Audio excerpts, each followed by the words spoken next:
आता बघा आपण इथं थर्ड पार्ट ड्रॉ करणार आहे. बार ग्लोब म्हणून नाव आहे त्याचं, बघा इथं दाखवलेलं आहे.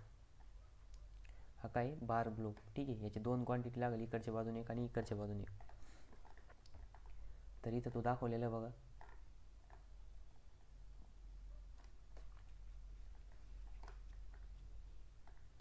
ठीक आहे.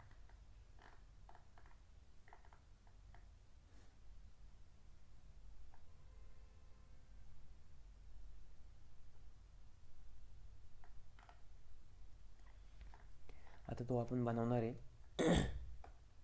तर इथं काय करायचं, ह्या बघा हे सर्क्युलर सेक्शन आहे बरोबर. सर्क्युलर सेक्शन असल्यामुळे त्याचा हाफ सेक्शन ड्रॉ करायचा आणि त्याला रिवॉल्व करायचं. मग इथं काय करायचं, न्यू फाईल घ्यायचं. न्यू फाईल इथं टाकायचं बार ग्लोब.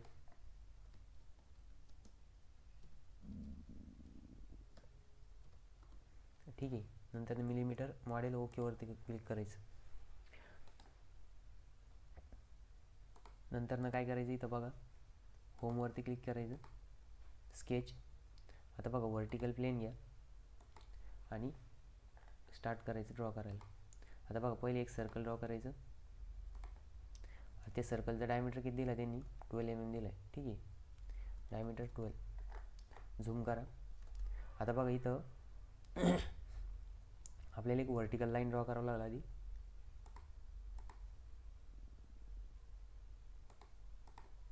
ठीक आहे.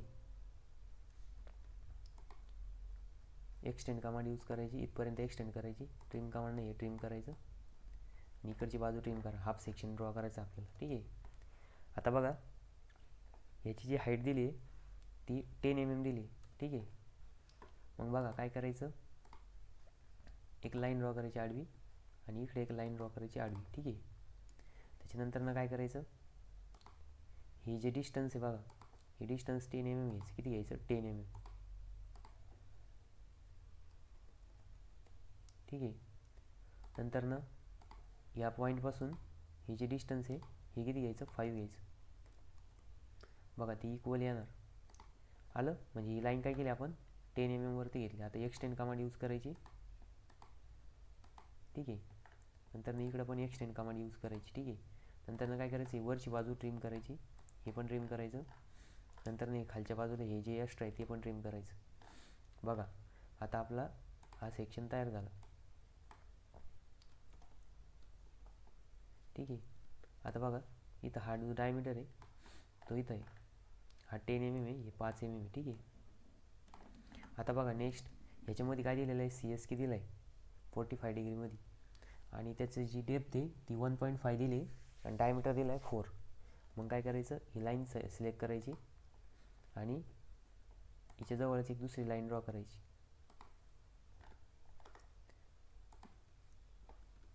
आता त्याचं डायमीटर किती दिलेलं आहे, इथं 4 दिलं आहे, म्हणजे त्याच्या हाफ घ्यायचं डिस्टन्स. इथून इथपर्यंत किती घ्यायचं, 2 mm. किती, 2 mm डिस्टन्स. ही लाईन सिलेक्ट करा आणि ही लाईन सिलेक्ट करा, ह्याच्यामधलं डिस्टन्स द्या 2 mm. ठीक आहे. 2 mm दिलं. त्याच्यानंतर बघा हे जे डिस्टन्स आहे हे डिस्टन्स किती घ्यायचं, 1.5. किती घ्यायचं, 1.5. ठीक आहे. नंतर काय करायचं, इथून एक 45 डिग्रीमध्ये लाईन ड्रॉ करायची. आता बघा इथं वरती जाऊ द्यायचं ते आणि टॅप बटनवरती दाबायचं, 45 डिग्री करायचं. ठीक आहे. आणि सोडून द्यायचं. आता परत एकदा 45 डिग्री झालं, हे वरचं ट्रिम करायचं हे सगळं. आता बघा आपल्याला हे सगळं ट्रिम करावं लागलं. त्याच्यानंतर इथं पण. ठीक आहे. आता हा झाला आपला हाफ सेक्शन व्ह्यू. काय झाला, हाफ सेक्शन व्ह्यू. ठीक आहे. त्याच्यानंतर याला काय करायचं, फिनिश करायचं, फिनिश. आणि याला काय करायचं, आता रिवॉल्व कमांड घ्यायची. कोणती कमांड, रिवॉल्व. इथं जायचं, एक्सक्लूडच्या खाली रिवॉल्व, हा सेक्शन सिलेक्ट करायचा. स्पेसिफाय व्हेक्टर, हा व्हेक्टर सिलेक्ट करायचा आणि ओके करायचं. तर बघा हा हा ग्लोब बार ग्लोब तयार झाला. याला सेव्ह करायचं.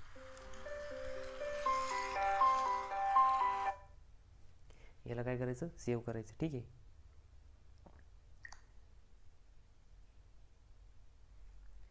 सेव्ह केल्यानंतरनं बघा याच्यात आपण काय केलं, स्केच काढला हाफ सेक्शन आणि नंतरनं काय केलं, रिव्हॉल्व कमांड यूज केली.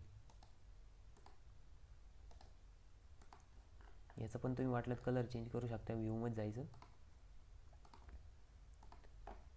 ओके. याला सपोज आपण रेड कलर दिला,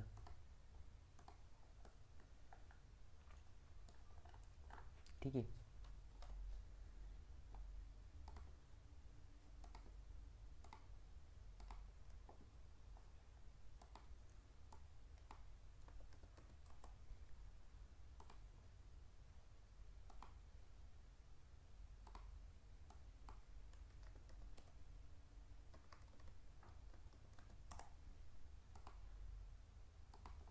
ठीक आहे.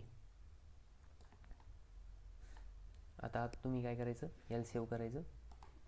सेव्ह केल्यानंतर ना तुम्ही याचा कलर पण चेंज करू शकता. तर आपण इथं त्याचा रेड कलर घेऊ.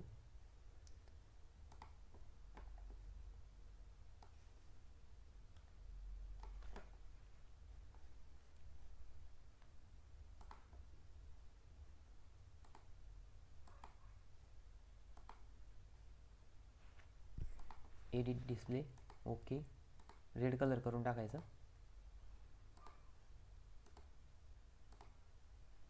ठीक आहे. हा आपला ग्लोब वॉल आहे, ठीक आहे. त्याच्यानंतर आपण नेक्स्ट पार्ट ड्रॉ करू. आता नेक्स्ट याच्यात